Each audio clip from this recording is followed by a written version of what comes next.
Pressure, the uncomfortable truth. Pressure isn't pleasant for me, but it's powerful.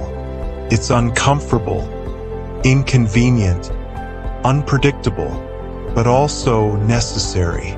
Discomfort signals that growth is happening. A seed must break its shell.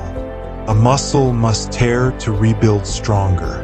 A dream must be tested before it can manifest.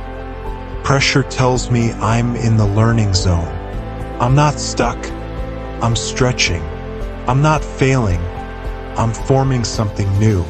The truth is, if I never feel pressure, I'm probably not growing. I'm repeating what's comfortable, and comfort never created greatness. But here's the mistake I used to make. I resisted the discomfort. I tensed up, panicked, or pulled away. And in doing so, I missed the opportunity pressure was bringing me.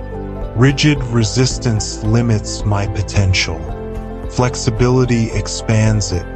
When I can say, yes, this is hard, but I can adjust, I unlock creativity, resilience, and clarity. Pressure is feedback. It's my mind and body saying, you're doing something new, something meaningful.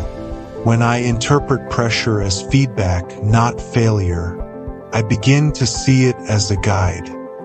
Just like a sculptor feels resistance from clay, I'm shaping something beautiful, but the tension is part of the art. Embracing the refiner's fire. A diamond doesn't form in silence. It forms under unimaginable pressure. A muscle doesn't strengthen in comfort. It strengthens through tearing and recovery. A heart doesn't deepen in ease. It deepens through endurance. This is the refiner's fire, the sacred space where I'm reshaped for greatness. Every great story has a hidden chapter called Preparation Under Pressure. It's the part where everything feels uncertain, where prayers seem unanswered, where dreams feel distant. But that's exactly where transformation happens. It's where my character is forged. It's where my faith grows stronger than my fear. Adaptability, perseverance, problem solving. I don't learn them in comfort. I learn them in the furnace of challenge.